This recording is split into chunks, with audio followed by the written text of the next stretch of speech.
Hello friends, welcome to SSC coaching centre. आज मैं आपके लिए औसत का वीडियो लेकर के आया हूं। छोटा सा वीडियो है, कमाल का रहेगा, पूरा देख लीजिएगा। चलिए स्टार्ट करते हैं। पहला सवाल, 7 लगातार विषम संख्याओं का औसत 2117 है तो 4 संख्याओं का औसत क्या होगा। देखिए, कोई 7 संख्या है हमारे पास, उनका औसत है 2117।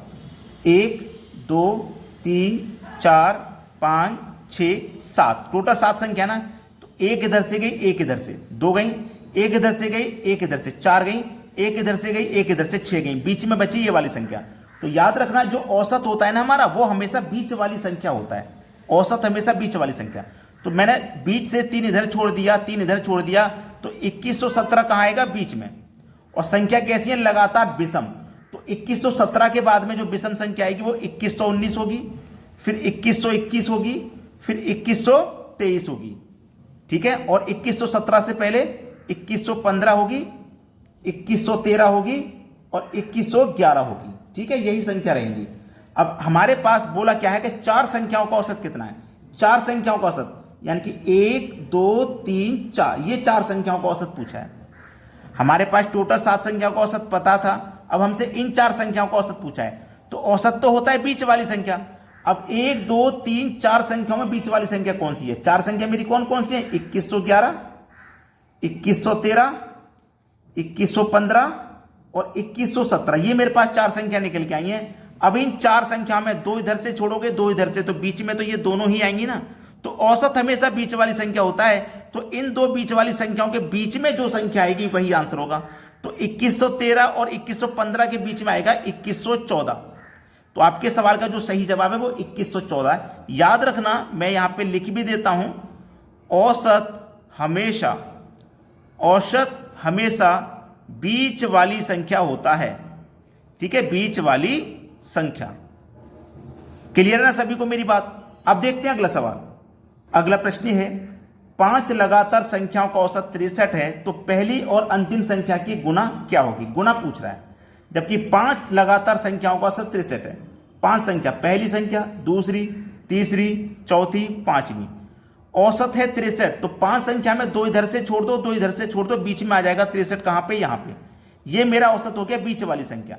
5 लगातार संख्या है, इसमें सम और विषम की बात नहीं कही गई, लगातार। तो 63 के बाद में लगातार 64 और 64 के बाद में 65। 63 से पहले आ जाएगा 62 और 62 से पहले आ जाएगा 61। ठीक है। इसने बोला पहली और अंतिम संख्या की गुना। तो पहली संख्या मेरी 61 है, अंतिम संख्या 65 है, दोनों की गुना पूछी गई है। 61 और 65 दोनों की गुना पूछी गई है। दोनों का हमें क्या कर देना है, गुना कर देना है। कर दो भाई। 5 एकम 5, 5 छिक्के 30, 6 एकम 6, 30 और 6 36 का 6, कैरी का 3, 6 छिंग 36 में कैरी का 3 जोड़ेंगे 39, 3965।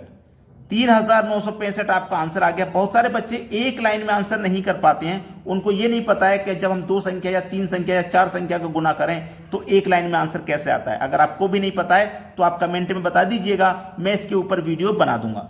अब देखते हैं अगला प्रश्न। अगला प्रश्न है, 5 लगातार विषम संख्याओं का औसत 113 है तो उनमें से दूसरी सबसे छोटी संख्या कौन सी है। संख्या कितनी है, 5, 1 2 3 4 5 संख्या में औसत कितना है, 113। तो बीच वाली संख्या मेरी 113 होगी। 20 से 2 इधर छोड़ दिए, 2 इधर छोड़ दिए, बीच में आ गई 113। संख्या कैसी है, विषम है। तो 113 के बाद में 115 आ जाएगी विषम, और इसके बाद में 117। 113 से पहले 111 और इससे पहले फिर 109 आ जाएगी। ये मेरे पास 5 संख्या हो गई। उसने बोला है कि दूसरी सबसे छोटी संख्या कौन सी है। दूसरी, अगर पहले नंबर पे कह देता तो सबसे छोटी संख्या इसमें 109 है। भाई 109 सबसे छोटी है, ये आपको मालूम है, लेकिन दूसरे नंबर पे कौन सी छोटी है, इसके बाद में कौन सी छोटी है मुझे पता है, इसके बाद में 111 छोटी है। ये मेरे पास आंसर आ जाएगा। पहले नंबर पे सबसे छोटी 109, दूसरे नंबर पे 111। अगर वो पूछे सबसे बड़ी संख्या तो 117, दूसरी सबसे बड़ी संख्या तो दूसरे नंबर पे सबसे बड़ी संख्या 115 है। आपको ये बात ध्यान रखनी है बस। अब देखते हैं अगला सवाल। अगला सवाल है, 6 लगातार सम संख्याओं का औसत 207 है तो सबसे छोटी और सबसे बड़ी संख्या का योगफल बताना है।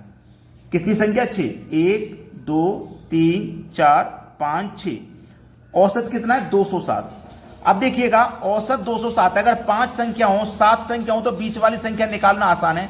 लेकिन 4 संख्या होती है या 6 संख्या तो हम क्या करते हैं, जैसे अब ये बीच में 2 संख्या आएंगी, 2 इधर से छोड़ दी, 2 इधर से, बीच में 2 संख्या आएंगी, तो जो औसत होगा वो बीच वाली संख्या तो होगा, तो इन दोनों के बीच में जो संख्या आएगी वही औसत है। औसत मेरा दे रखा है 207। संख्या कैसी है, लगातार संख्या सम, तो 207 के बाद में 208 आ जाएगा, 208 के बाद में 210, फिर 212, और 207 से पहले 206, फिर 204, फिर 202 आ जाएगा। ये संख्या है मेरी 6 लगातार, जिसमें औसत मेरा 207 दिया गया, तो औसत होता है हमेशा बीच वाली संख्या। जब 4 संख्या रहें, 6 संख्या रहें, 8 संख्या रहें, तो जो 2 संख्या बीच में आएंगी उन दोनों के बीच वाली संख्या ही मेरा औसत होता है। इसमें क्या पूछा है, सबसे छोटी और सबसे बड़ी संख्या का योग। तो सबसे छोटी तो मेरे पास 202 है और सबसे बड़ी तो 212 है, दोनों का योग पूछा है। 2 और 2 4, 20 और 21 मिलकर के 41 होता है, 414 हो जाएगा। आपका आंसर कितना हो जाएगा, 414। अब देखते हैं अगला सवाल। अगला प्रश्न है, गेहूं के भाव में 20% कमी हो जाने पर समान रुपए में कितना गेहूं अधिक मात्रा में लिया जा सकता है। देखिएगा, बहुत अच्छा सवाल है ये। देखिए, पहले हमारे पास क्या है, 100% लिखना है, उसके बाद अगर कमी है तो कमी लिखेंगे और वृद्धि है तो वृद्धि लिखेंगे। ठीक है, अगर कमी है तो 100 में से माइनस कर देना है और वृद्धि है तो प्लस कर देना है। इतना आपको अच्छे से मालूम होना चाहिए, बस, फिर कुछ नहीं है सवाल में। अब हमारे पास जो भी गेहूं है, मान लीजिए वो 100% है, उसमें क्या हुई, 20% की कमी। जब कमी है तो कमी लिखेंगे, तो 100 में 20 की कमी हुई तो 20 कम कर दो भैया, 80 हो जाएगा। बटे में क्या लिखना है, 100 में से कमी है तो 100 में से 20 माइनस कर देंगे। 100 में से क्या करेंगे, माइनस कर देंगे 20। पहले 100 लिखना है, कमी है तो कमी लिखनी है, वृद्धि है तो वृद्धि। हमारे पास कमी दी गई थी, जितनी कमी दी गई थी उतना लिख दिया। 100 में से माइनस करना है, अगर कमी है तो माइनस हमने कर दिया क्योंकि कमी थी। अब क्या है, 100 का गुना 2 से कर दो तो 200 और 1 2000 हो जाएगा ये। बटे में 100 में से 20 माइनस कर दो तो ये 80 हो जाएगा। 0 से आपको 0 कटा देना है, और 8 से जब कटाओगे 200 को तो ये 25 बार में कट जाएगा। 25% आपका सही जवाब है। तो कितना गेहूं अधिक मात्रा में लिया जा सकता है, 25%। ये आपके सवाल का बिल्कुल सही जवाब हो जाएगा। तो आज के वीडियो में इतना ही। वीडियो कैसा लगा कमेंट करके जरूर बताइएगा। ठीक है दोस्तों, धन्यवाद।